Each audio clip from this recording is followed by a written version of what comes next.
खेड जिल्हा परिषद गटाचं भविष्य येणाऱ्या 5 वर्षासाठी आपण कोणाच्या हातात देणार आहे?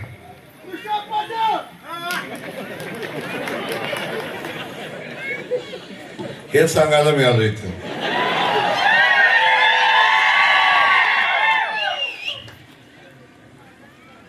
आणि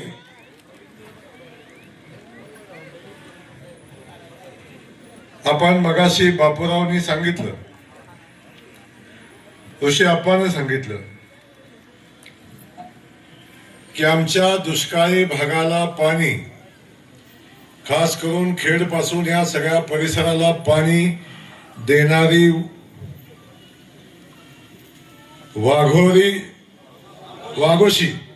वाघोशी उपसा सिंचन योजना ही झाली पाहिजे ना? झाली पाहिजे का नको? जेवढा पोट तिडकीनं बापूराव बोलले, आमचे हे नेते काय बोलतात, बरकडे साहेब बोलले, तेवढी पोट तिडक ज्यांचं भिजणार आहे त्यांना नाही होते. पाहिजे का नाही? बोपेगावला एखादं गेलं पाहिजे का नाही? आणि मग मी इथं तुम्हाला सांगायला आलोय, या वाघोशी उपसा सिंचन योजनेचं काम आता टेंडर झालंय आणि या योजनेसाठी लागणारे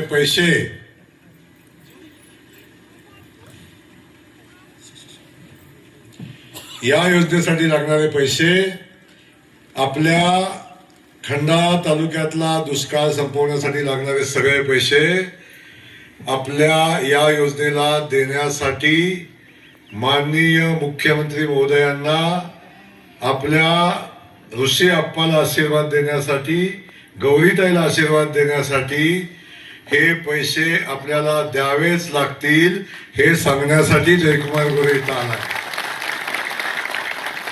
बाकी तुम्ही काहीच करू नका. बापूराव, तुम्हाला काहीच नको आहे, तुम्हाला पाणी पाहिजे. मला काहीच नको, मला पाणी द्यायचंय. आमच्या मुख्यमंत्र्यांना पाणी द्यायचंय आणि हा महाराष्ट्र दुष्काळ मुक्त करायचा आहे. आणि मी आजच काळूबाईंची शपथ घेऊन आलोय. दादा, मला मुख्यमंत्री मोदयांनी एकदा समज दिली या बाबतीत. जय, कुठल्याही कामाची कुठलीही शपथ घेताना थोडी विचारपूर्वक घे.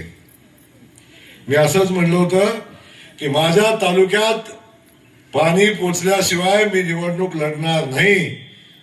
तेव्हा मला त्यांनी तेच सूचना दिल्या होत्या. आज त्यांच्या सूचनेचं उल्लंघन मी पुन्हा केलंय. माझ्या मानगटावच्या दुष्काळी मातीत जेव्हा दुष्काळ होता, त्या दुष्काळी मानगटावच्या मातीला दुष्काळ मुक्त करण्याचं काम केलंय. आणि आता येणारी कुठलीही निवडणूक या मानगटामध्ये दुष्काळाच्या साठी, पाण्यासाठी होणार नाही. एवढं काम दुष्काळ मुक्तीचं मानगटावच्या मातीत केलंय. तेव्हा ही शपथ घेतली होती आणि पाणी घेऊन गेलोय.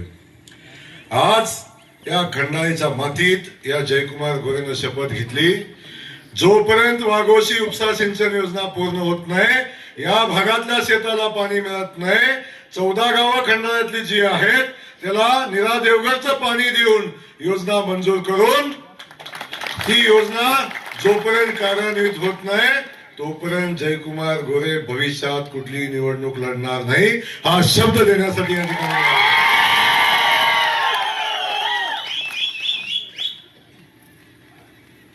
आपली सगळ्याची वेगळी कुठली भूमिकाच नाही. माझा जन्म दुष्काळ मुक्तीसाठी झालाय. एकदा तर मी जाता जाता परत पाठवलं मला परमेश्वराला. खूप मोठा ऍक्सिडेंट झाला,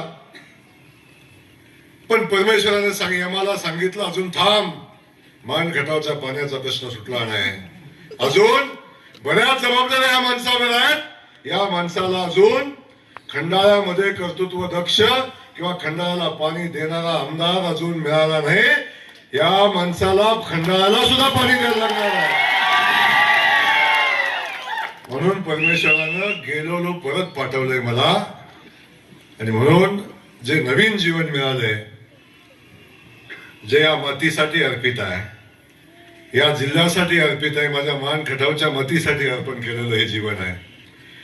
आणि जोपर्यंत जिवंत आहे तोपर्यंत ज्या ज्या ठिकाणी दुष्काळ आहे त्या त्या ठिकाणी जयकुमार गोरेचा लढा चालू राहील. जोपर्यंत पाणी मिळत नाही तोपर्यंत चालू राहील. तेव्हा आपल्या सगळ्यांना माहिती आहे या पाण्याची लढाई पुढे घेऊन चाललोय. आणि ही लढाई आपल्याला अंतिम टप्प्यात न्यायची असेल तर भारतीय जनता पक्षाशिवाय पर्याय नाही. आज ऋषी आप्पा इथं उभा राहिला.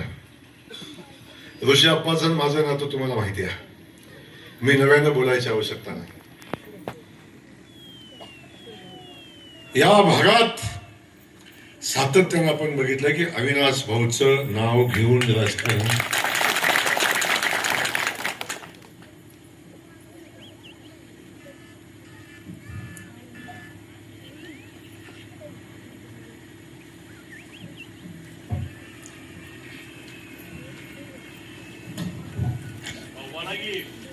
बोलतो.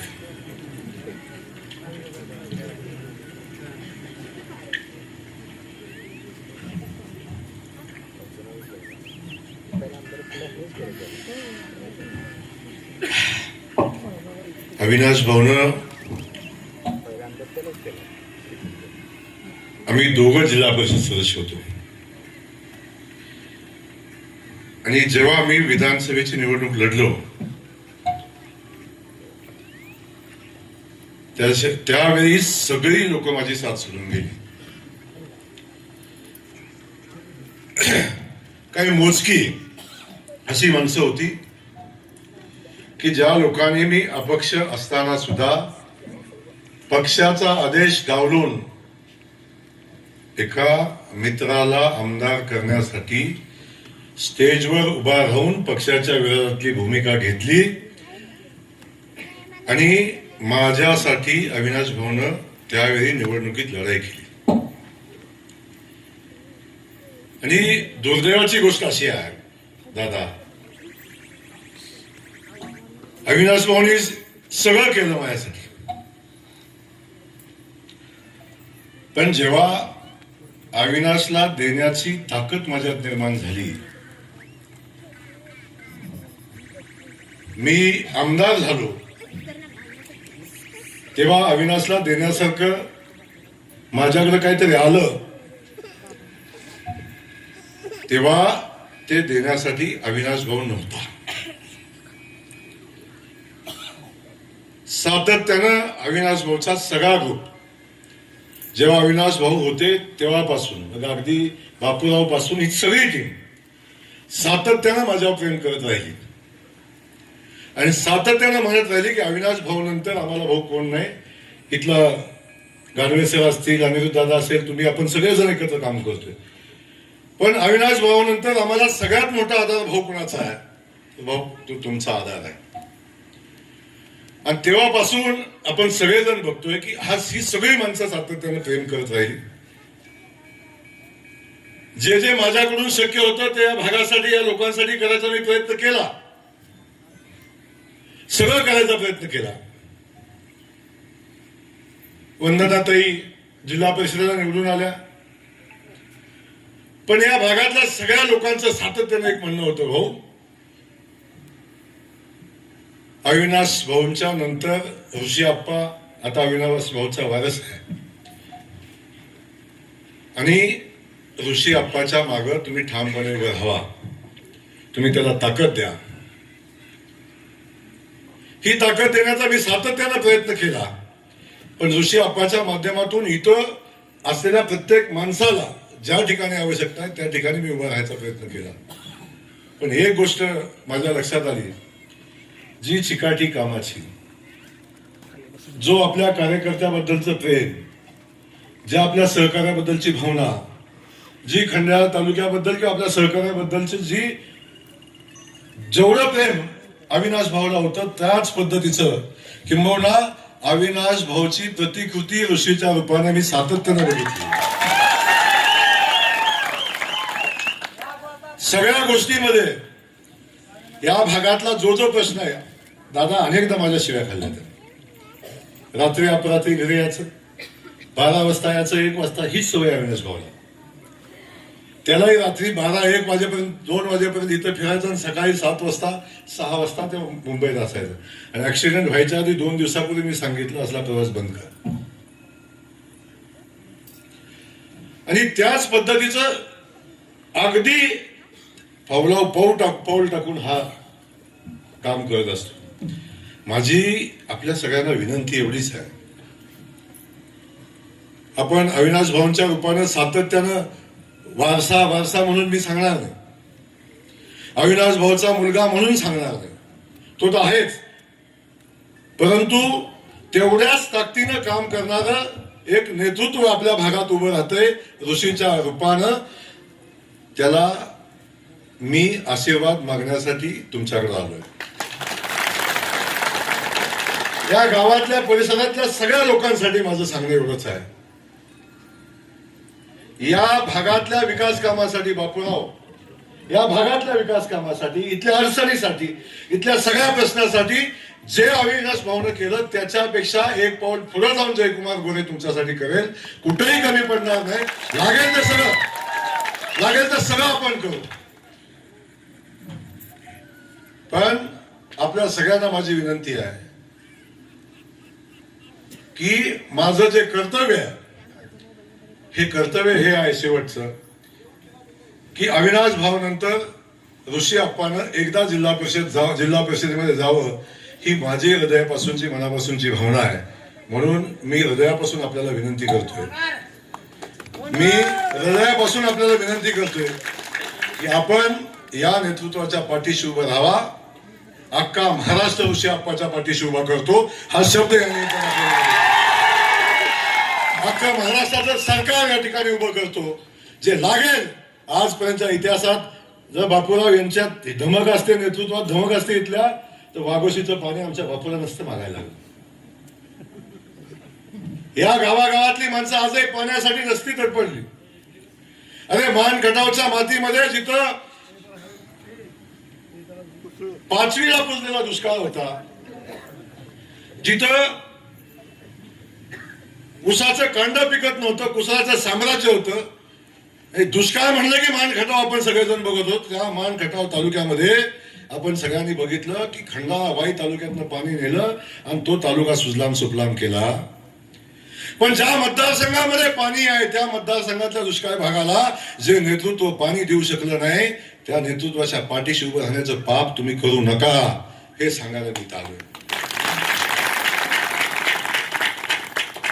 अरे इथनं पाणी नेऊन माझा मान खटाव दुष्काळ मुक्त झाला, वाई खंडाळ्यातनं पाणी नेऊन माझा मान खटाव दुष्काळ झाला, आणि दुसऱ्या बाजूला खंडाळा तालुक्यात आलेलं पाणी जे खंडाळ्याच्या हक्काचं आहे त्याचा ठराव करून बारामतीला देणारं हे नेतृत्व, आणि त्या बारामती नाराज होऊ नये म्हणून त्याच्याविषयी एक शब्द न काढणारं नेतृत्व इथं नेतृत्व करतंय.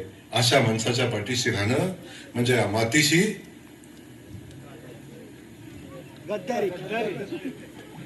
प्रतारणा करणं हा विषय आहे.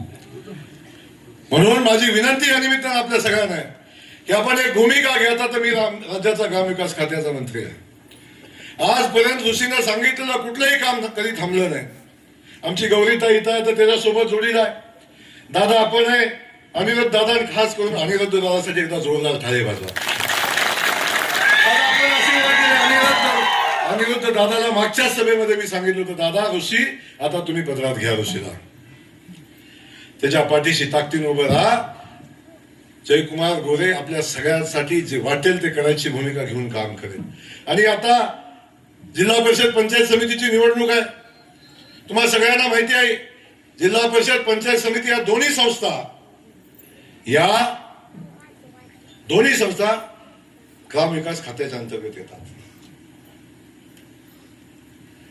आणि ग्रामविकास खात्याच्या अंतर्गत ह्या संस्था येत असल्यामुळं या दोन्ही संस्थांतनं जे जे काम मंजूर होतं ते ग्रामविकास खात्याच्या माध्यमातून मंजूर होतं. आणि आता ग्रामविकास खात्याच्या माध्यमातून होणारी सगळी कामं ही जिल्हा परिषदेमार्फत खाली येतात. तेव्हा एक तुम्हाला मी सांगतो, ग्रामविकास खात्याचं आणि खंडाळ्याचं नातं तुम्हाला माहिती आहे ना. जयकुमार गोरे ग्रामविकास खात्याचा मंत्री आहे. आणि तुमचं माझं नातं, ह्या मातीचं नातं आपल्या सगळ्यांना माहिती आहे. अख्खं ग्रामविकास खातं या खंडाळा तालुक्यासाठी कायम दार उघडं ठेवून काम करेल हा शब्द या निमित्तानं आपल्याला देतो. माझी विनंती आहे, या सगळ्यासाठी महाराष्ट्र सरकार, देवाभाऊ सगळे लोक आपल्या पाठीशी उभे आहेत. तुमच्याकडे एकच जबाबदारी आहे, फक्त ऋषी अप्पाला आणि माझ्या गौरीताईला आपण जिल्हा परिषदेमध्ये पाठवाल. हात वर करून सांगायला पाठवाल. या गावातल्या सगळ्या जनतेला माझी विनंती आहे, कुणाचा माझा उमेदवारीला व्यक्तिगत विरोध नाही, पण जी उमेदवारी ज्यांच्या सोबत आहे त्यांच्या सोबत जाऊन या भागाचा विकास कधी होऊ शकत नाही. या खेडचा विकास, या परिसराचा विकास कधी होऊ शकत नाही. माझी विनंती आपल्याला एवढीच आहे की त्या इथल्या व्यक्तिगत ह्याच्यासाठी नाही, परंतु जे नेतृत्व या ठिकाणी नाकारताय अशा नेतृत्वाच्या पाठीशी उभं राहू नका. आपण सगळ्यांनी मिळून ऋषी अप्पाच्या पाठीशी आशीर्वाद उभे करा. 7 तारखेला मतदान आहे. 7 तारखेला कमळाच्या चिन्हासमोरचं बटन आपण दाबा आणि ऋषी अप्पाला जिल्हा परिषदेमध्ये पाठवा. आमच्या गौरीताईला पंचायत समितीमध्ये पाठवा. एवढी मनापासूनची विनंती आपल्या सगळ्यांना करतो. मला वाटतंय याच्यापेक्षा अधिक न बोलता खास करून खेडवाल्यांना माझी विनंती आहे, खेडमधनं ऋषी अप्पाला विक्रमी लीड मिळालं पाहिजे याची काळजी आपण करा. जय हिंद, जय महाराष्ट्र.